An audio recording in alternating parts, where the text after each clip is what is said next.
தலைமை தாங்கும் உறுப்பினர் அவர்களே, இன்று நாங்கள் பெண்களையும் இளம் ஆட்களையும் மற்றும் பிள்ளைகளையும் தொழிலுக்கமர்த்தல் திருத்தச் சட்டத்தை விவாதிக்கின்றோம். இந்த விவாதம் நடைபெறுகின்ற இந்த சூழலிலே கல்முனை வடக்கிலே அங்கிருக்கக்கூடிய வைத்தியசாலையிலே 9 எங்களுடைய முஸ்லிம் பெண்கள் தாதியர்கள் வேலைக்கு சென்ற பொழுது அதை தடுத்து அவர்களுடைய ஹிஜாப் எதிராக எதிர்ப்பு தெரிவித்து அவர்கள் தங்களுடைய அந்த கடமையாற்ற முடியாத ஒரு சூழலை ஏற்படுத்தினது உண்மையிலே கண்டிக்கத்தக்க ஒரு விடயம். இன்றைக்கு நாங்கள் இந்தியான் உலக சூழலிலே மனித உரிமைகளை பற்றி பேசுவது அதிகம். அந்த மனித உரிமைகளுடைய ஒரு மிக முக்கியமான ஒரு கட்டம் தனிநபர்களுடைய உரிமை. அந்த தனிநபர்களுடைய உரிமையை தாண்டி ஒரு சமூகமாக மனிதர்கள் தங்களை அடையாளப்படுத்துகின்ற பொழுது அந்த சமூகம் என்றது இனமாக இருக்கலாம், மதமாக இருக்கலாம், ஒரு கூட்டு அடையாளத்தை பேணுகின்ற பொழுது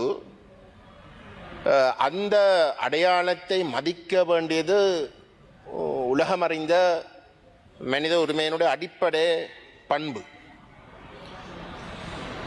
இன்றைக்கு ஆட்சியிலே அமர்த்திருக்கக்கூடிய அரசாங்கம்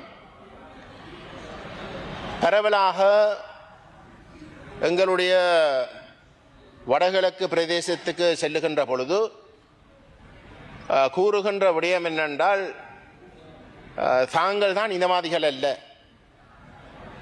இதுக்கு முன்பதாக ஆட்சி செய்த 77 வருஷமாக ஆட்சி செய்த அனைத்து கட்சிகளும் இனவாத கோணத்திலே செயல்பட்ட கட்சிகளாகவும், தாங்கள் அப்படி அல்ல, தாங்கள் இன ரீதியாக மத ரீதியாக பாதிப்படைகின்ற விடயங்களை தீர்த்து வைக்கின்ற ஒரு அரசாங்கமாகத்தான் தாங்கள் இருக்கிறமாக அவர்கள் பெரிய அளவில் புகழ்ந்து கதைக்கிறார், தங்களையே புகழ்ந்து கதைக்கிறார்.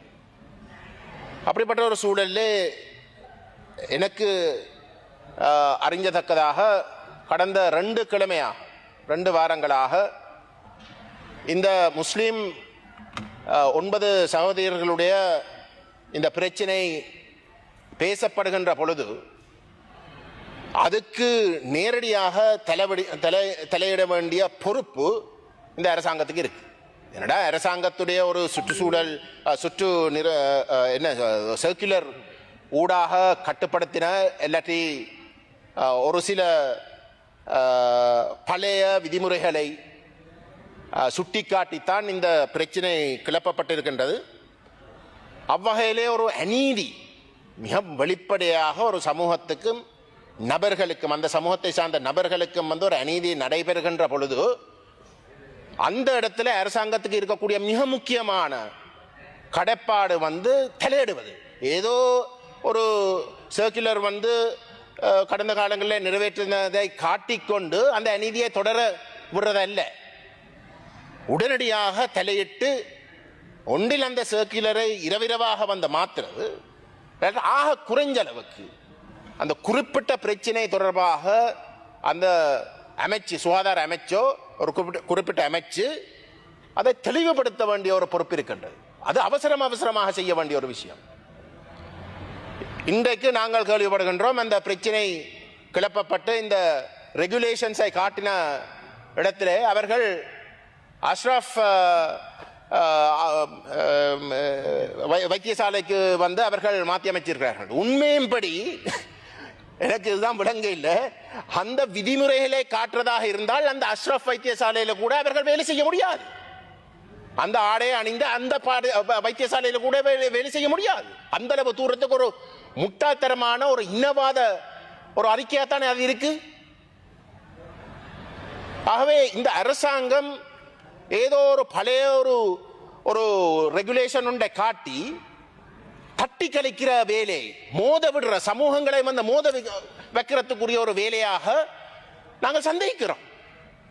அரசாங்கம் தான் இது பின்னாடி இருக்கிறோன்றதை வந்து நாங்கள் யோசிக்க வேண்டியிருக்கு. ஆக எங்களை பொறுத்தவரையிலே இந்த அரசாங்கம் அவசரமாக இதுல வந்து தலையிட்டு இதை உடனடியாக வந்து நிப்பாட்டி வைக்கணும். அந்த 9 பாதிக்கப்பட்ட பெண்களையும் வந்து தங்களுடைய ஆரம்பத்திலே வந்து அவர்கள் நியமிக்கப்பட்ட இடத்துக்கு வந்து மாற்றி அமைக்க வேண்டும். அதுதான் உண்மை, அதுதான் சரி.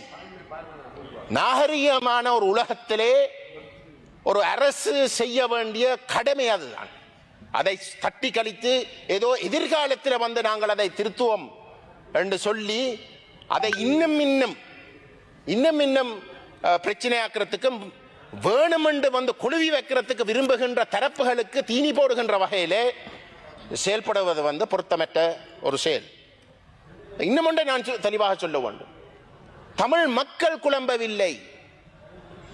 தமிழ் மக்களை பொறுத்தவரையிலே கல்முனை வடக்கு மக்களாக இருக்கலாம், வடகிழக்கை சார்ந்த தமிழ் மக்களாக இருக்கலாம், மதங்களை மதிக்கின்ற மக்கள், இனங்களுடைய கலாச்சாரங்களை வந்து முற்றுமுழுதாக மதிக்கின்ற ஒரு மக்கள், எங்களுடைய முஸ்லிம் மக்களோடு கிழக்கு மாகாணத்திலையும் வடக்கிலையும் ஒன்றொன்றாக பிரிக்க முடியாமல் வாழுகின்ற மக்கள், அவர்களை பொறுத்தவரையிலே வந்து அந்த பெண்கள் கல்முனை வடக்கு வைத்தியசாலையிலே வேலை புரிவது வந்து அவர்களுக்கு எந்த விதத்திலும் வந்து ஒரு பிரச்சனை கிடையாது.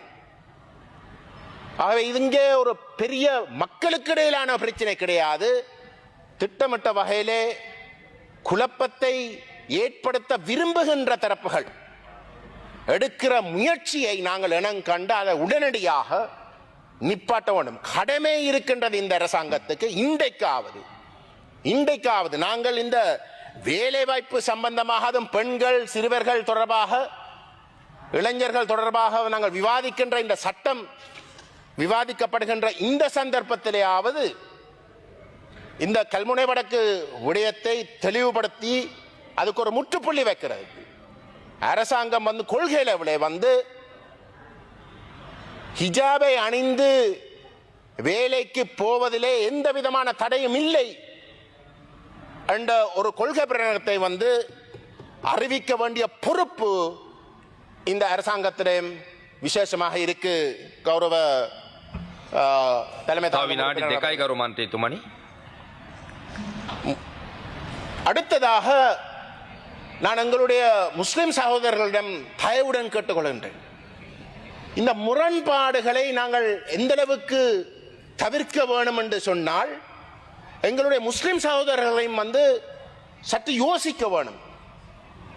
கல்முனை வடக்கு டிஎஸ் பிரிவாக வந்து அங்கீகரிக்க சொல்லி அது ஏற்கனவே அங்கீகரிக்கப்பட்டது. அதை அதுக்குரிய கணக்காளரை வந்து நியமிக்க சொல்லி நாங்கள் கேட்பதையும் எங்களுடைய முஸ்லிம் சகோதரர்கள் வந்து அது இந்த சரியான கோணத்தில் வழங்கிக் கொள்ள வேண்டும். தயவு செய்து எங்களை பிரிச்சாடுறதுக்கு விரும்புகின்ற தரப்புகளுக்கு தீனி போடுகின்ற வகையிலே நாங்கள் செயல்படாமல் நாங்கள் ஒரு புரிந்துணர்வோடு நாங்கள் செயல்பட வேண்டும் என்று நான் தயவுடன் கேட்டுக்கொள்ள விரும்புகின்றேன். இறுதியாக நான் சுருக்கமாக சொல்லுகின்றேன். இந்த பெண்கள் சிறுவர்கள் பொறுத்தவரையில் வடகிழக்கை பொறுத்தவரையிலே பெண்கள் தாய்மார் என்ற வகையில வந்து அவர்களுக்கு இருக்கக்கூடிய மிகப்பெரிய சவால் வந்து இந்த போதைப் பொருள் வடகிழக்கிலே வந்து ஒரு புற்றுநோயாக பரவி கொண்டிருக்கக்கூடிய இந்த போதைப் பொருள் பிரச்சனை. வடகிழக்கிலே யுத்த காலத்திலே போதைப் பொருள் இராணுவத்தாலே திட்டமிட்டு வந்து பரப்பப்பட்டதுன்றது வந்து இன்றைக்கும் கூட அதுதான் நடக்கிறதுல வந்து மாட்டுக்கிறது கிடையாது. ஆனால் நான் சுட்டிக்காட்ட விரும்புகின்ற விடயம், அன்றைக்கு போர்க்காலத்திலே எதிரியாக இராணுவம் கருதின ஒரு சமூகத்தை முடக்குவதற்கு வந்து தொடங்கின ஒரு விஷயம் இன்றைக்கு தெற்கிலே அதே புற்றுநோய் தெற்கிலேயும் மிக மோசமாக மக்களை பாதிக்கின்ற அளவுக்கு வந்து அதை பரவி இருக்கு.